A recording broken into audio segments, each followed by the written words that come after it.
C'est dit. Donc, bonjour à tous ceux qui nous ont rejoints. Nous sommes 80 maintenant. Écoutez, bienvenue à ceux qui nous ont rejoints pour ce webinaire dédié au coléoptère saproxylique. Je rappelle une dernière fois les quelques informations pour la gestion des échanges. Ce webinaire va être enregistré. Et vous avez, quelques outils à votre disposition. Le canal de discussion qui vous permet d'échanger entre tous les participants. Un accès à la liste des participants et vous pouvez éventuellement envoyer des messages privés qui resteront privés, qui ne seront pas enregistrés entre participants.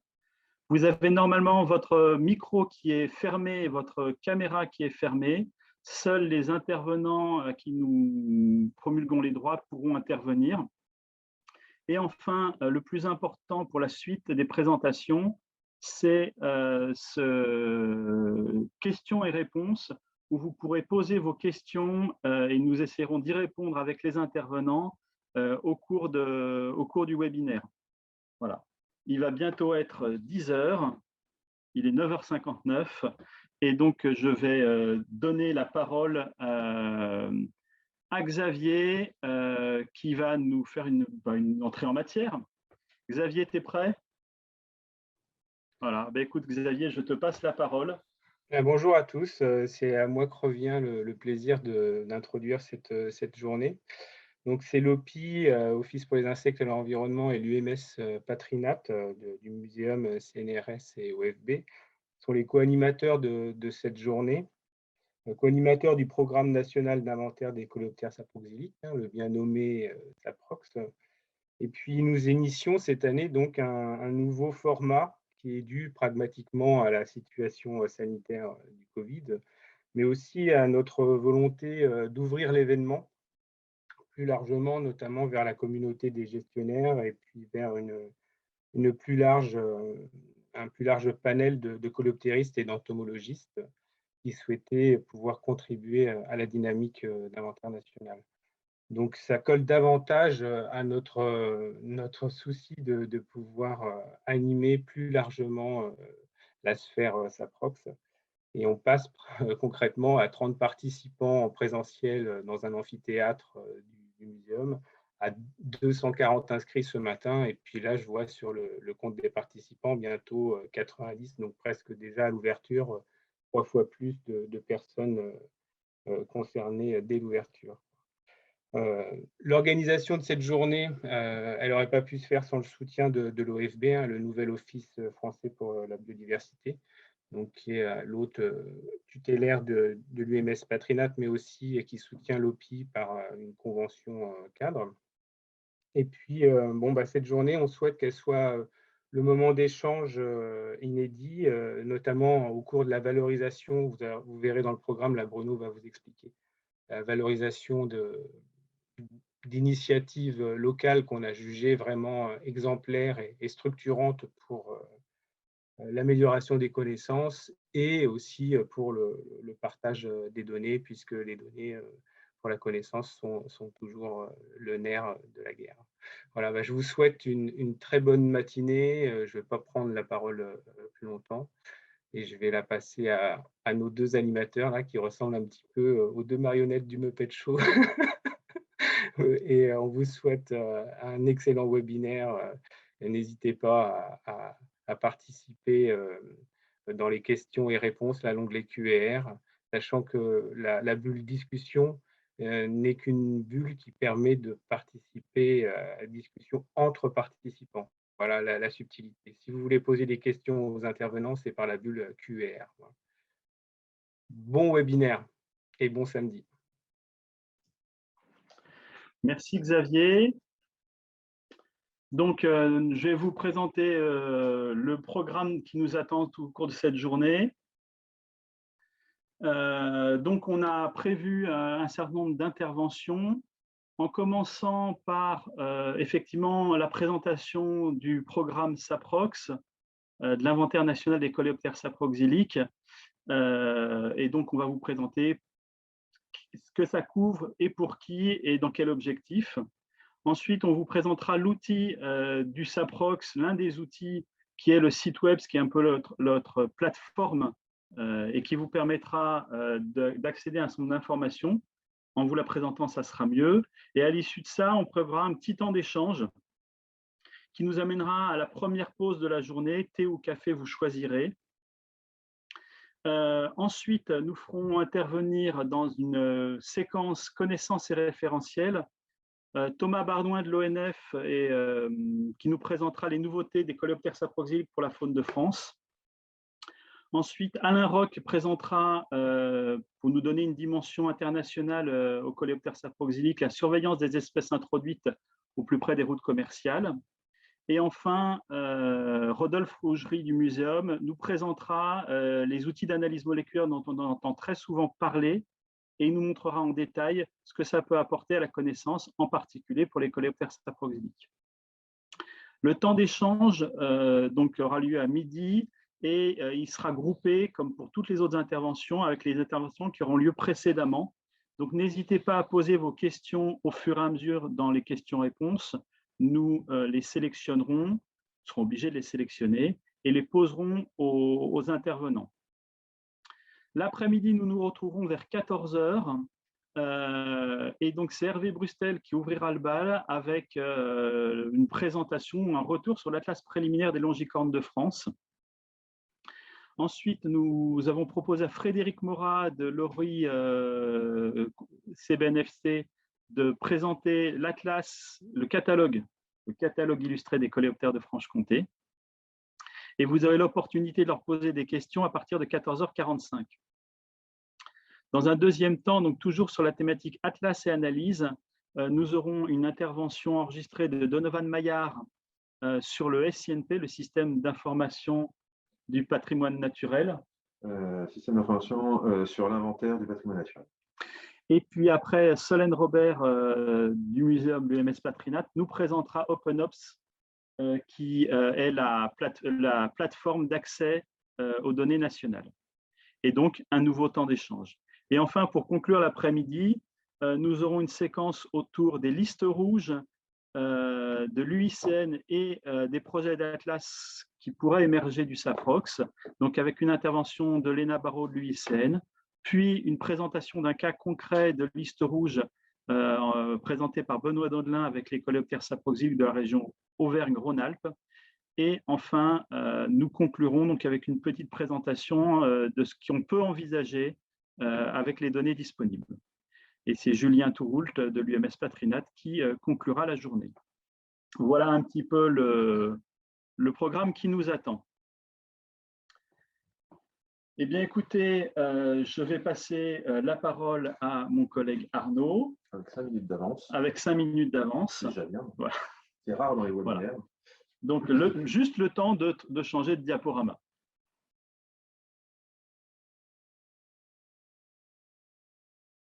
Bonjour à tous.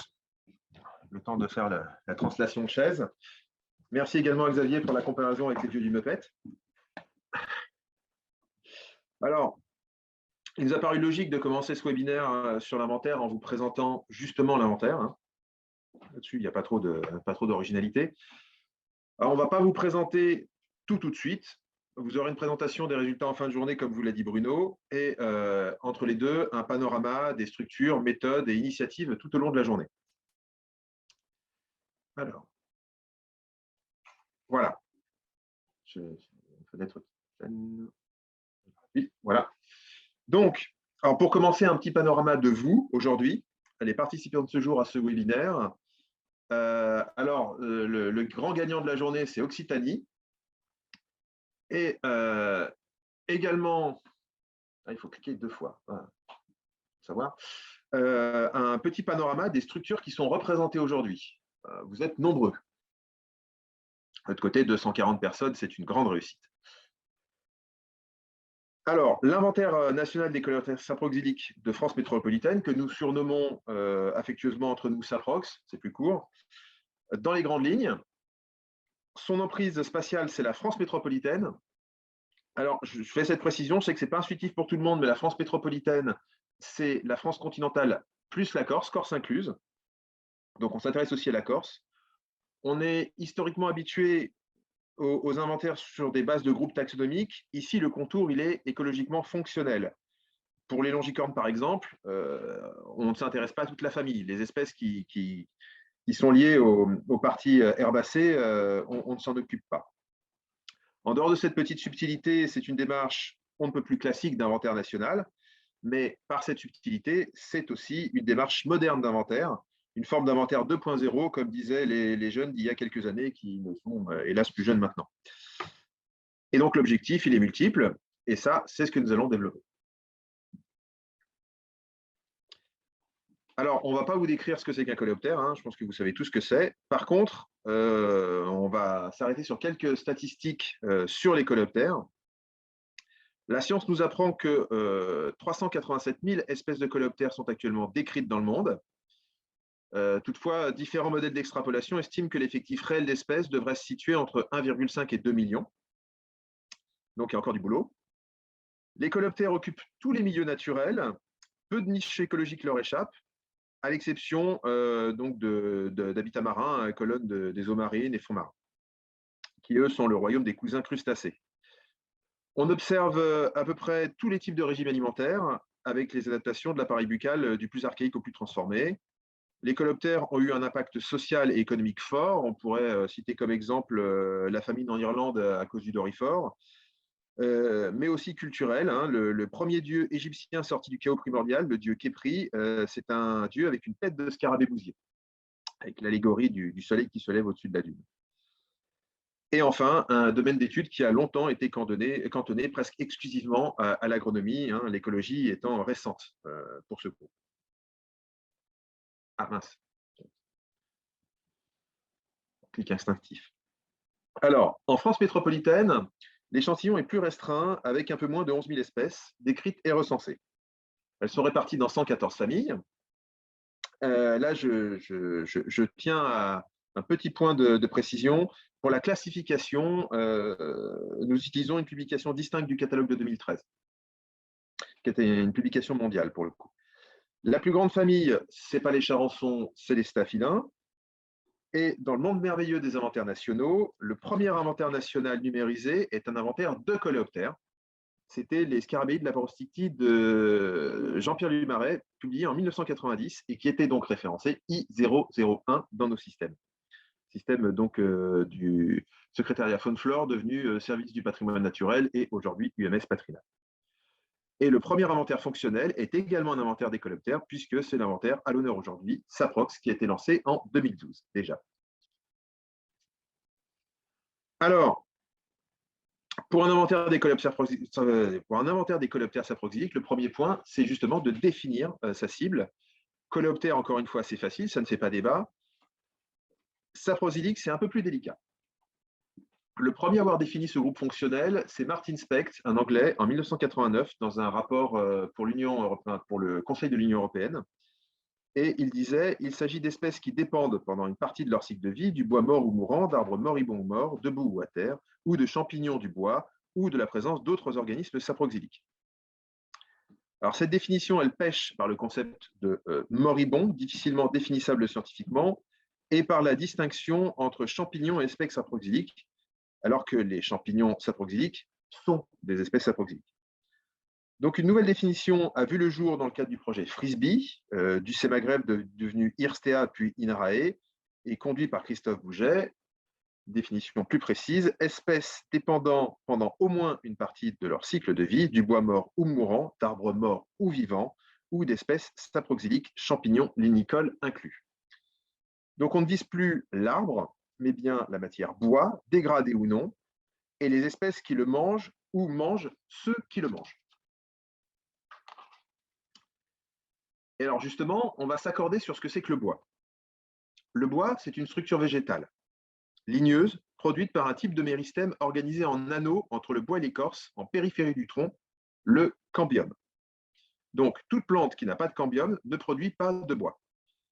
Le cambium est apparu chez les prespermaphytes, un groupe ancien, presque disparu, mais encore présent aujourd'hui avec quelques espèces comme le ginkgo biloba, que tout le monde connaît, l'arbre au mille écus. Également, on trouve le cambium chez leurs descendants directs, les gymnospermes, pour faire simple, c'est les conifères. Et enfin, chez les descendants suivants, les plantes à fleurs, les angiospermes, mais pas chez tous les angiospermes, et c'est là où ça se complique, uniquement chez les dicotylédones. Ainsi, par exemple, les palmiers, qui sont des monocotylédones, l'autre groupe des angiospermes. Les monocotylédones n'ont pas de cambium, donc pas de bois, donc pas de tronc. Un palmier, ça n'a pas de tronc, ça a un stipe, donc une structure non ligneuse et riche en silice. Ce n'est pas intuitif, mais le palmier, ce n'est pas un arbre, c'est une herbe.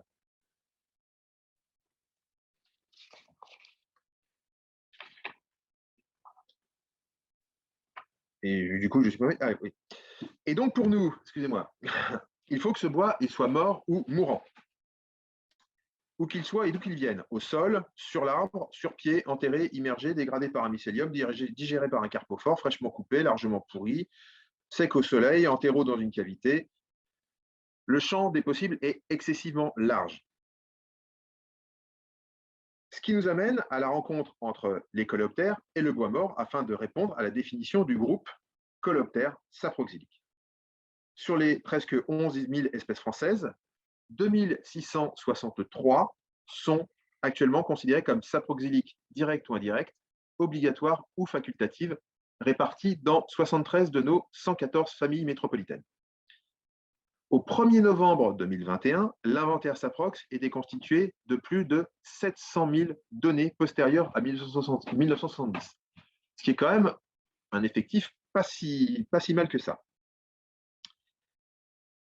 Mais ramené à nos 2663 espèces, cela fait 263 données par espèce en moyenne. C'est pour ça que j'ai figuré ça avec 700 000 données, un bon gros Lucan. Et quand on ramène ça à une moyenne de données par espèce, on est plus dans la visualisation d'un petit coléoptère, comme le Batrisodes venusius que je vous ai illustré. Et si on ramène ça aux régions, eh bien là, on n'est plus qu'à 20 données en moyenne par espèce. Alors évidemment, quand on fait la moyenne par famille, toutes les familles n'ont pas le même effectif de données. Hein. On a plus de données en moyenne sur les longicornes que sur les sphindides. Et c'est pareil, en termes de région, on a plus de données sur PACA que sur les Hauts-de-France. Mais bon, ça, on en rediscutera cet après-midi. On constate tout de même, avec le graphique, et c'est rassurant, une croissance à peu près continue, voire même qui s'accélère légèrement depuis le lancement. Alors, un point important, c'est la raison d'être des inventaires. Il y a l'objectif de connaissance, bien sûr, mais il y a aussi et surtout l'objectif de l'action environnementale qui réclame cette couche d'information. L'inventaire dit quoi, où, quand et par qui. Hein, on est bien d'accord que le quantitatif, combien, c'est plus difficile pour les insectes.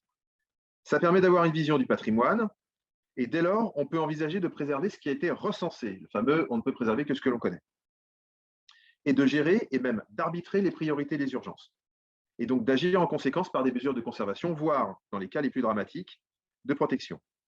Mais dans le cas d'espèces à stratégie de reproduction dite R, la fameuse stratégie du nombre, l'action la plus efficace, c'est la préservation ou la restauration de l'écosystème, de sa fonctionnalité et de ses milieux naturels.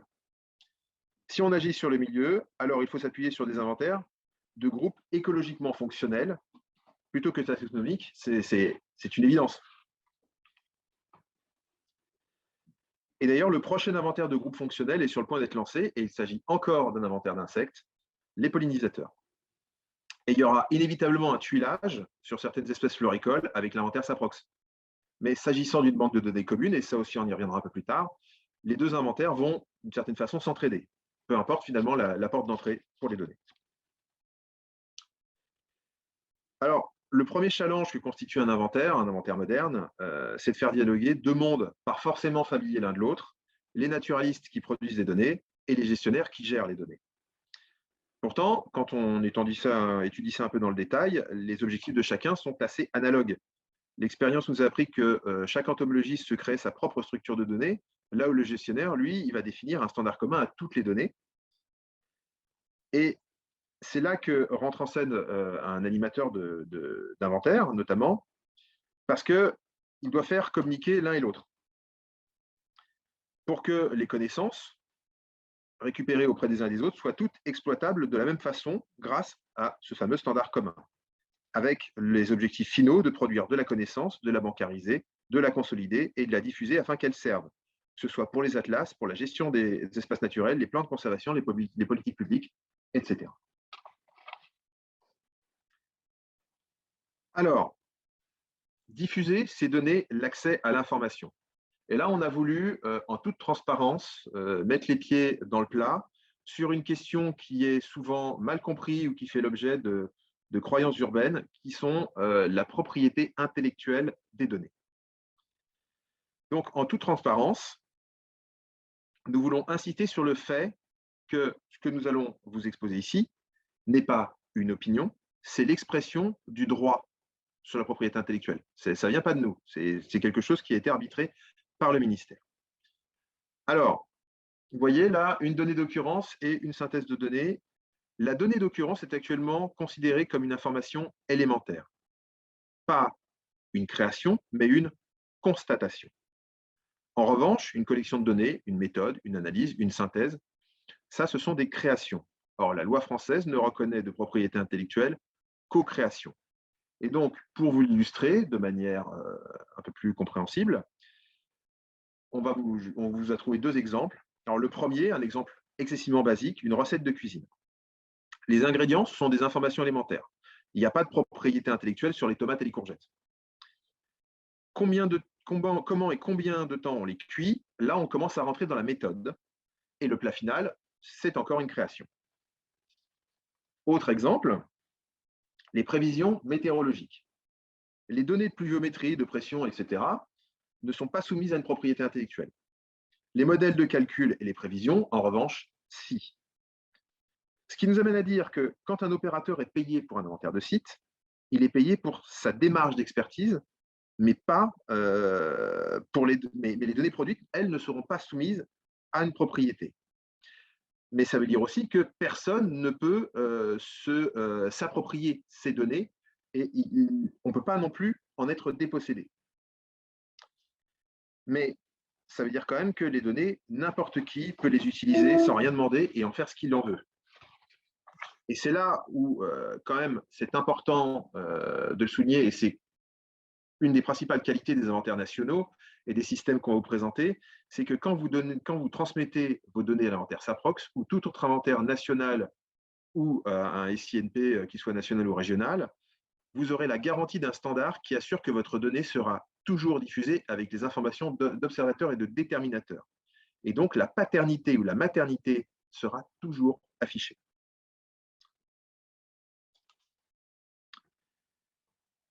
Alors,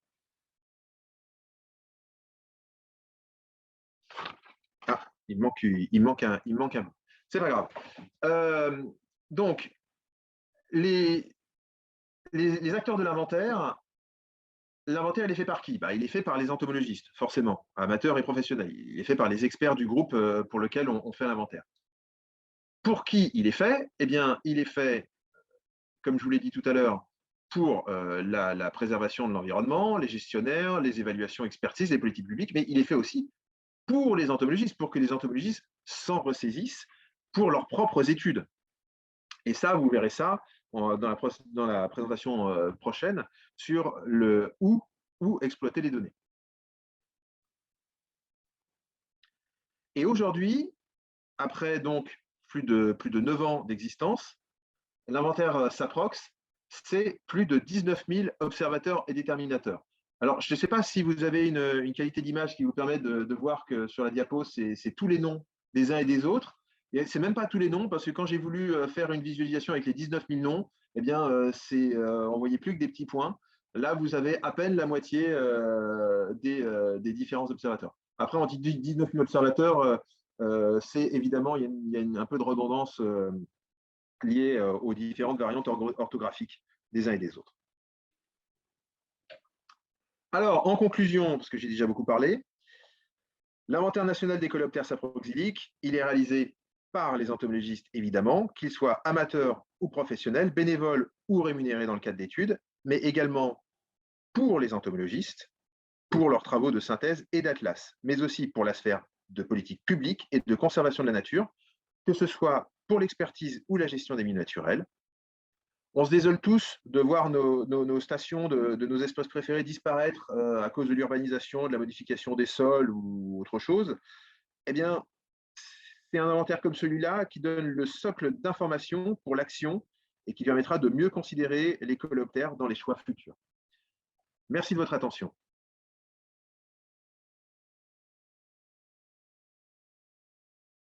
Donc là, nous allons vous présenter le site web dédié à l'inventaire.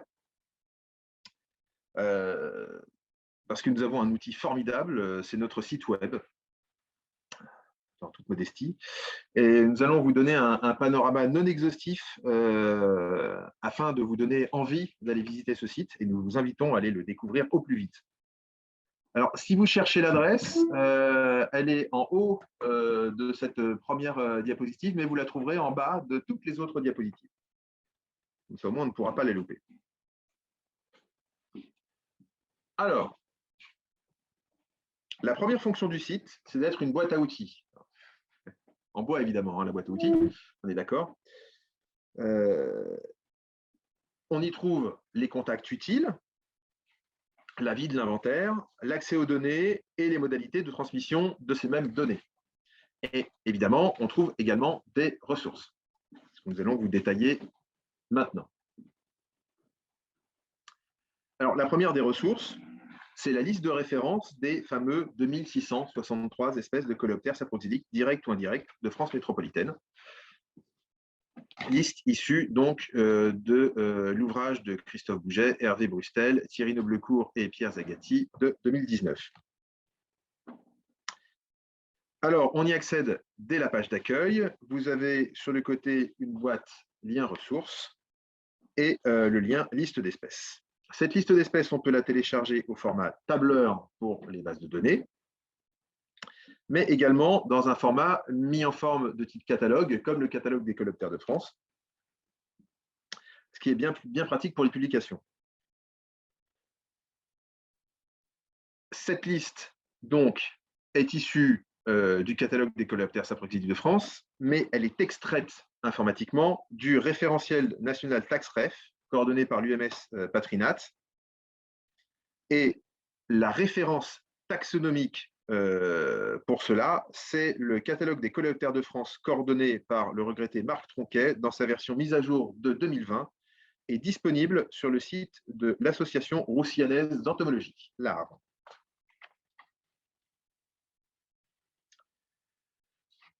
Alors, de nombreuses publications anciennes ou récentes sont disponibles en ligne dans le vaste Internet. On trouve également des travaux de synthèse non publiés et des sites d'amateurs. Mais la vraie question, c'est à quoi est-ce qu'on peut se fier? Qu'est-ce qui est encore actuel? Qu'est-ce qui est pertinent? Qu'est-ce qui est à éviter? Qu'est-ce qui est source d'erreur? Avec Bruno et les experts Saprox, nous avons compilé une somme de liens Internet actifs vers des publications ou des sites utilisables. Alors, c'est loin d'être exhaustif, ce n'est évidemment pas suffisant pour l'inventaire, mais cela constitue une bonne base de travail. Ce document est téléchargeable dans la catégorie communication scientifique. Est-ce qu'on voit Non, on ne voit pas le pointeur. D'accord.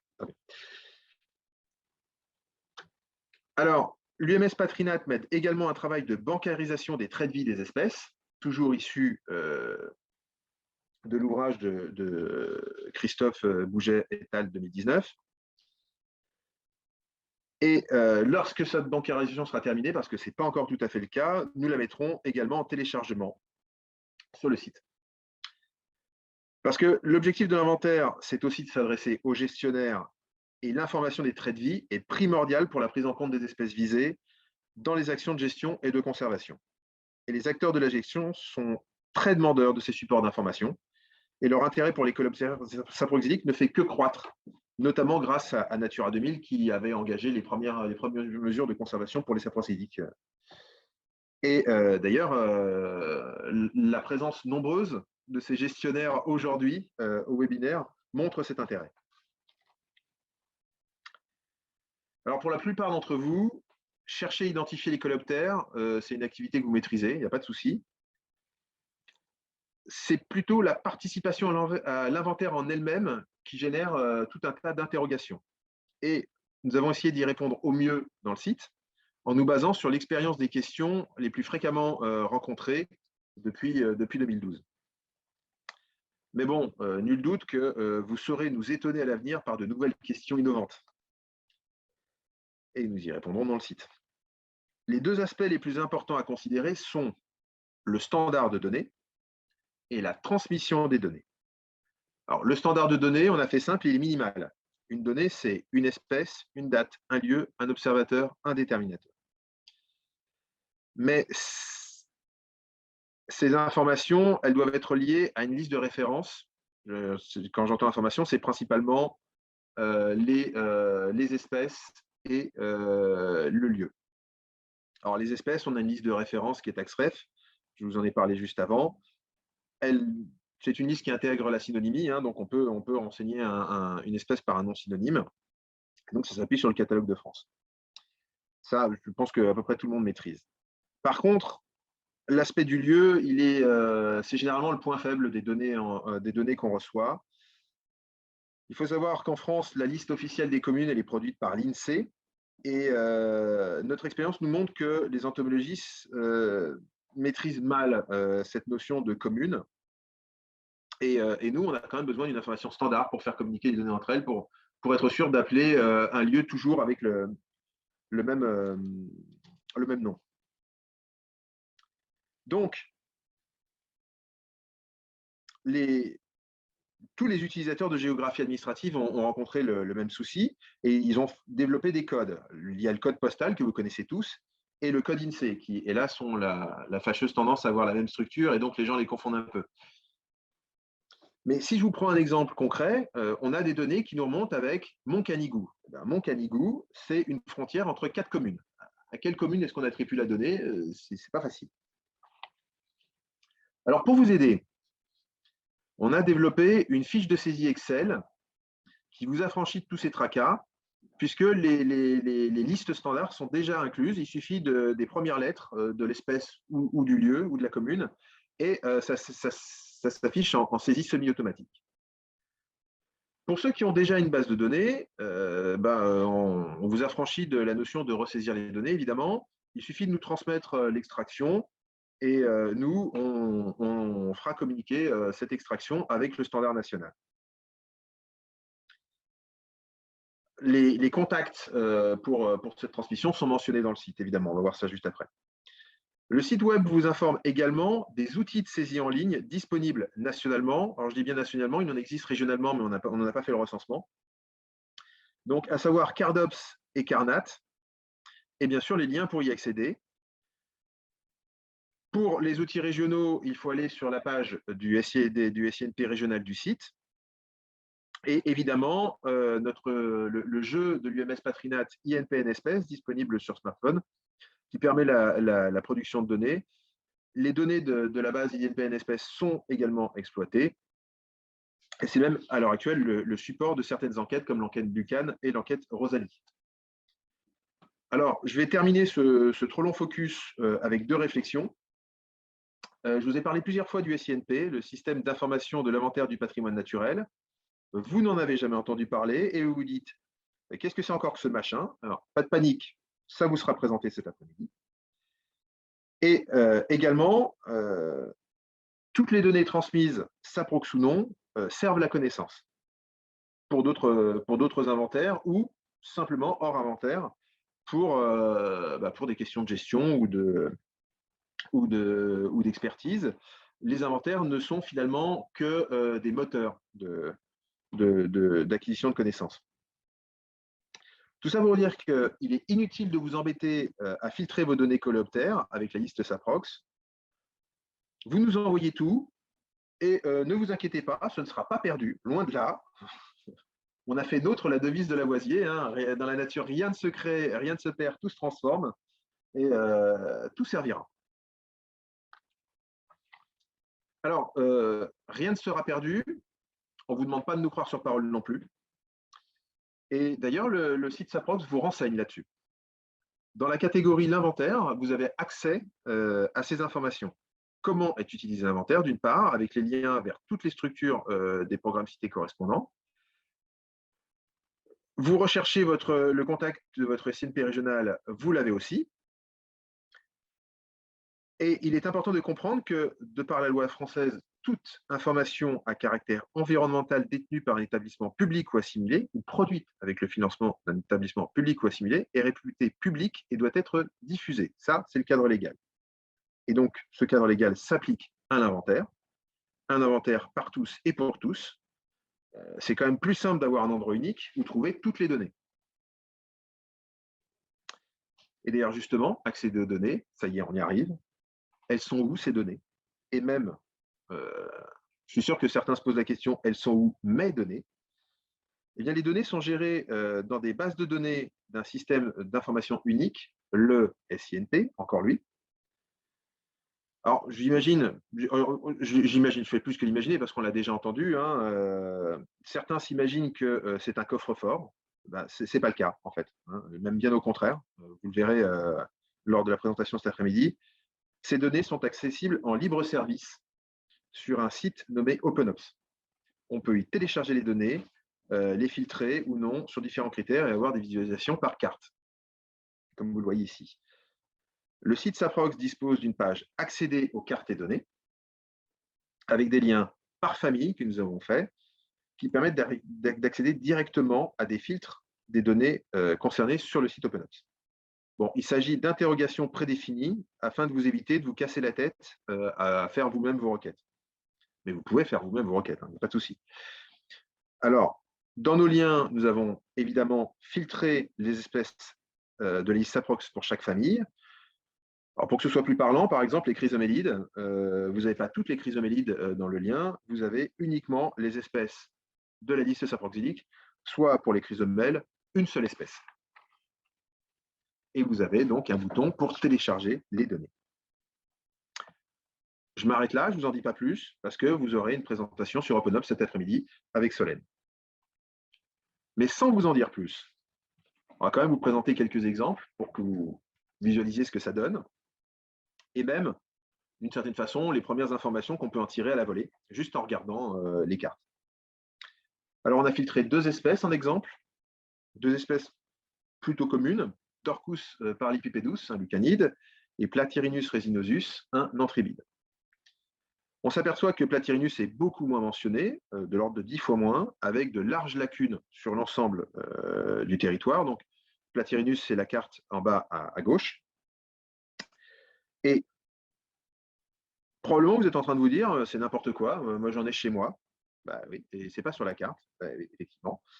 Et il y a une raison à ça. Hein. Et même la carte de Dorcus devrait montrer moins de blanc. Hein. La carte de Dorcus, elle devrait être toute pleine de couleurs. Alors que pourtant, elle a, elle, profité de remontées de données liées à l'enquête Lucan, liées aux nombreuses sciences participatives, liées à l'INPNSS, c'est une grosse espèce qu'on rencontre facilement et qui est facilement identifiable sur photo. Platyrhinus, lui, il n'a pas eu cette chance, mais on est sûr que vous êtes nombreux à avoir des données de ces deux espèces qui ne figurent pas sur la carte.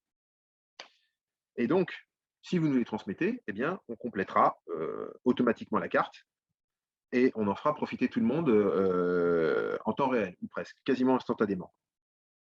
Donc, ça vous montre que déjà, sur des espèces communes, il y a un intérêt à nous transmettre les données. Alors, sur les espèces rares, n'en parlons même pas. Un autre exemple que nous avons pris, au hasard, là, on est sur le résultat direct de la requête Curculionidés Saprox de la précédente diapositive. Alors, 80% de ces espèces, des espèces de curculionides saproxyliques, c'est des scolites.